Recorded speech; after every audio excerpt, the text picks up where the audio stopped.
سے پہلے بھی لوگ قربانی کیا کرتے تھے، لیکن وہ بتوں کے نام کی قربانی کرتے، اور ان کی قربانی کے قبول ہونے یا نہ قبول ہونے کی ایک علامت تھی،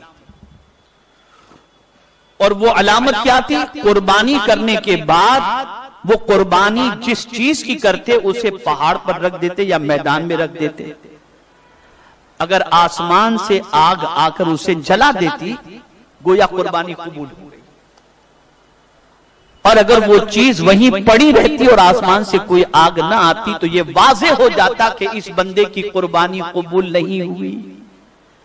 تو اگر قربانی قبول نہیں ہوئی تو لوگ تانا دیتے تیری قربانی تو قبول نہیں، لیکن یا رسول اللہ آپ کی عظمتوں پر قربان، آپ کے صدقے جائیں کہ پروردگار نے اس امت پر اپنے حبیب کے صدقے میں اتنا کرم فرمایا، اتنا کرم فرمایا، اتنا کرم فرمایا کہ کس کی قربانی قبول ہے، کس کی قربانی قبول نہیں، یہ مولا نے اس پر پردہ ڈالے رکھا ہے تاکہ امت کا بھرم رہ جائے یہ کیسی بھی ہے میرے حبیب کی امت ہے، اس کا راز افشا نہ ہونے پائے۔ اسی لیے استاد زمن کہتے ہیں جو آج کسی پر عیب کھلنے نہیں دیتے کب وہ چاہیں گے کہ حشر میں رسوائی ہو۔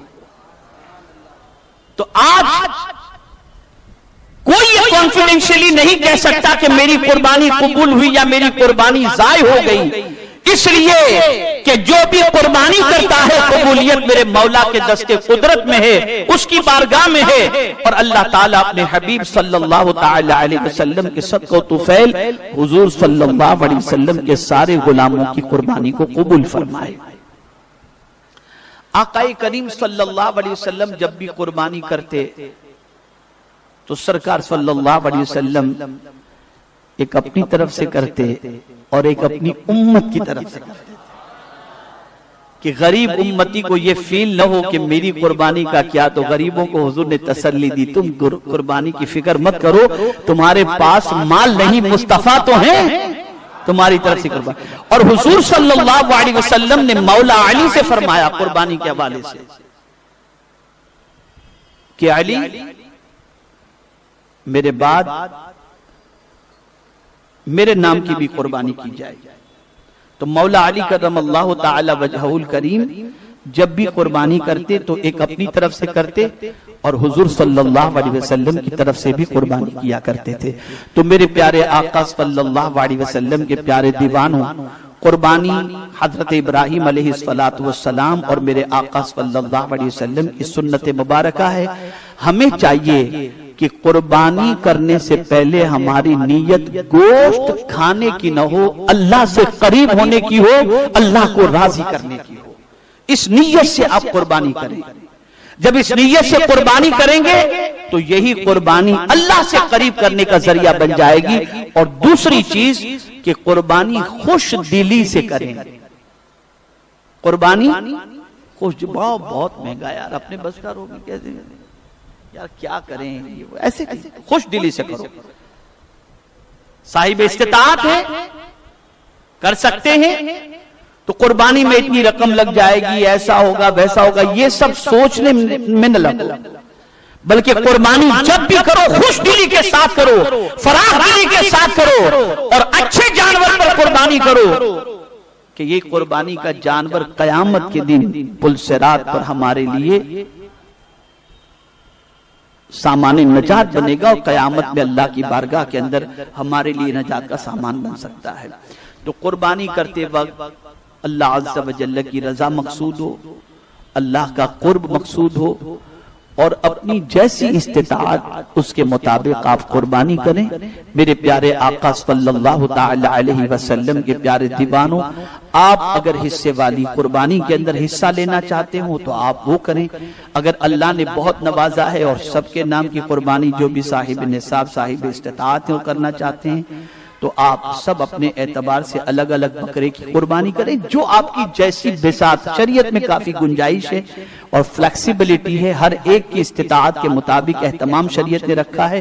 میرے پیارے آقا صلی اللہ تعالی علیہ وسلم کے پیارے دیوانوں، جب قربانی کرو اور اگر گوشت آپ کے گھر کے اندر آ رہا ہے تو آپ اپنے گوشت کو 3 حصوں میں تقسیم کرو. ایک غربا یتامہ مساکین کے لیے رکھو, ایک رشتہ داروں کے لیے رکھو, ایک خود کے لیے رکھو. یہ نہیں کہ سب کچھ خود ہی کھا لو, غریبوں کے لیے کچھ بھی نہ ہو, ایسا نہیں ہونا چاہیے. اس کا بھی خاص طور پر آپ کو اہتمام کرنا چاہیے.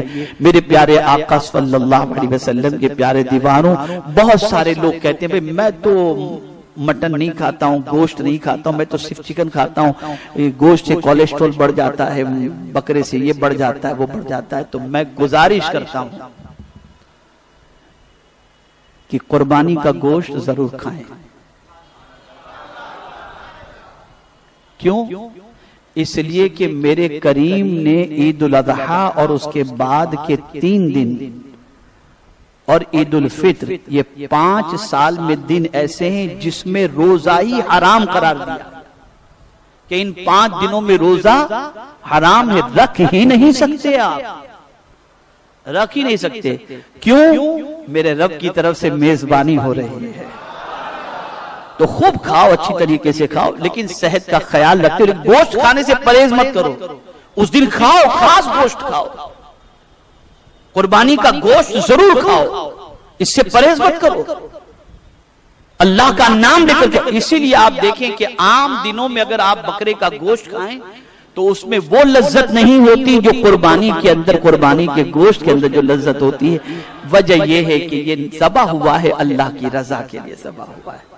تو میرے پیارے آقا صلی اللہ تعالی علیہ وسلم کے پیارے دیوانوں, ان چیزوں کا خیال رکھیں. 9 ذی الحجہ کا روزہ یعنی یوم عرفہ کا, یہ بہت باعث برکت ہے, بہت فضیلت رکھتا ہے. اگر کوئی شخص اس دن روزے سے ہو جو یوم عرفہ ہے تو اللہ تعالی حاجیوں کے عرفات کی دعا کے اندر اس روزہ رکھنے والے کو بھی شامل فرما لیتا ہے, اور اللہ تعالیٰ ان کے صدقے میں اس کے گناہوں کو بھی معاف فرما دیتا ہے. اس چیز کا خیال رکھیں. 9 ذی الحجہ سے لے کر 13 ذی الحجہ, 9 ذی الحجہ کی فجر سے لے کر 13 ذی الحجہ کی عصر تک تکبیر تشریق ہر فرض نماز کے بعد بلند آواز سے ضرور پڑھیں. اور خواتین سے بھی گزارش ہے کہ وہ اپنے گھر میں اس طریقے سے پڑھیں کہ اگر یعنی اتنی آواز ان کی بلند نہ ہو کہ غیر محرم تک پہنچ سکے, بلکہ بلند آواز سے وہ بھی تکبیر تشریق پڑھیں, اس لیے کہ اس کی برکت بھی اللہ تعالیٰ حجاج کرام کی وہاں عبادت و ریاضت کے صدقے میں یہاں تکبیر پڑھنے والے کو بھی اللہ تعالیٰ برکتوں سے مالا مال فرمائے گا. اللہ تعالیٰ مجھے آپ کو سب کو عبادت کی توفیق نصیب فرمائے اور ہمیں صحیح معنوں میں قربانی کرنے کی توفیق نصیب فرمائے, اور اچھوں کی قربانی کے صدقے میں اللہ تعالی ہم سب کی قربانی کو بھی قبول فرمائے.